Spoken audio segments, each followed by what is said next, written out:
And again, it's a little bit of Claremont doing what Claremont do. They get into a lead.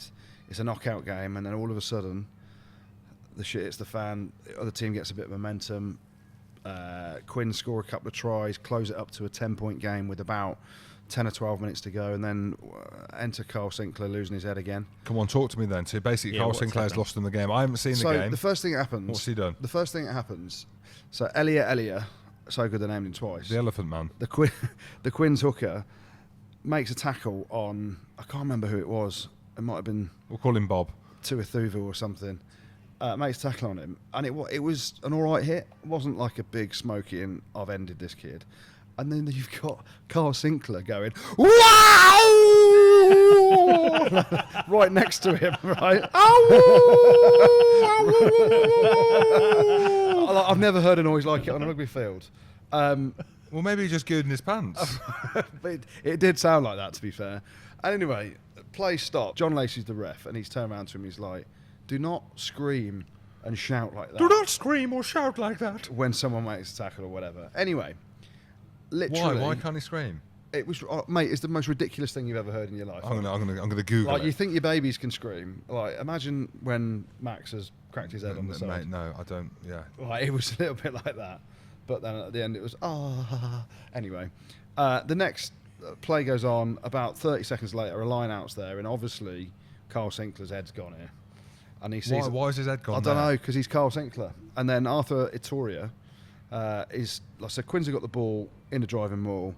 He basically ragdolls the life out of Arthur Itoria, who's exiting the maul, and flings him round, slams him on the floor, as if he's the hardest bloke in the world. I could definitely do that. Straight in front of the referee. The ref's like, what are you doing? Penalty against you. And Quinn's had all the momentum. You know, at this point, Claremont will probably question themselves, going, mate, boys, what's going on here? Classic Claremont. Who's this psychopath? We're going to chuck it away. And Kyle Sinckler's lost it. Next thing, Guzzy, Paul Gustard, hooks him straight off because he's a clown. The bloke, you know, he's lost his head. And I go back to Warren Gatland calling him, and I quote, an emotional time bomb. And then Kyle Sinckler coming out and going, I'm always in control. I'm never out of control. I mean, have a look at your clips from the last couple of months, Carl. You know, you're slapping people on the chest, yellow card. Quins lose the game. Paul Gustard said their discipline was poor. Integral part. Did he not call him out? No, like you are now. Integral part of that. Did he at him? England, Wales, loses his discipline. Had an amazing 40 minutes. Loses his discipline, loses his head, gives a couple of penalties away. Momentum shift, gets substituted.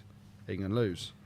I mean, Brian O'Driscoll and Sam Warburton said it in the studio after the game that it is now becoming a behaviour. So it ain't just me saying it.